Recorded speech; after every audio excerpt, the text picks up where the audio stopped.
স্বরচিত কবিতা পাঠ, লোডশেডিং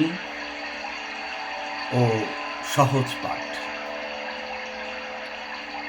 সে এক সময় ছিল যখন সন্ধে নামলেই প্রকৃতি নিজেই নিঃশব্দে জানাতো, চল আলো নিভিয়ে দি, মানুষগুলো একসঙ্গে বসুক।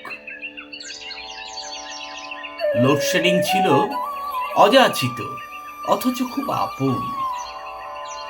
আলো নিভে যেত আর সম্পর্কগুলো জ্বলে উঠত। চাটাই পেতে উঠোন জুড়ে মা, বাবা, ভাই বোন কেউ ভূতের গল্প শোনাতো, কেউ হেসে বলতো স্কুলের কাণ্ড। জোনাকির আলো আর তারা ভরা আকাশ, এরা ছিল শ্রোতা আর আমরা অভিনেতা, দর্শক এক অদৃশ্য মঞ্চে।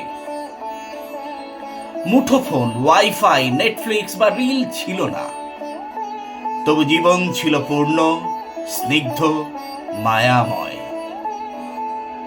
মানুষের চোখে চোখ রেখে ভালোবাসা বোঝা যেত। তখন অন্ধকার মানেই কেবল বিদ্যুৎহীনতা ছিল না, তা ছিল গল্পের সময়, নীরব সংযোগের ভাষা।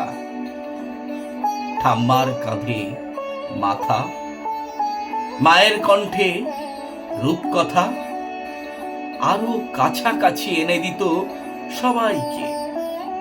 আর আজ আলো জ্বলে থাকে রাতভর, কিন্তু চোখের আলো নিভে গেছে। আছে মানুষ, তবু একাকী, প্রতিটি নোটিফিকেশনে বাঁচে, মরে প্রতিটি নীরবতায়।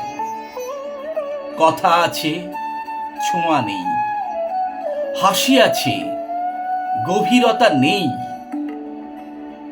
লোডশেডিং নেই ঠিকই, তবু মন খোঁজে সেই নিভে যাওয়া সন্ধ্যা, যেখানে অন্ধকারে জ্বলে উঠত সবচেয়ে উজ্জ্বল আলো, সম্পর্কের আলো, ভালোবাসার আলো।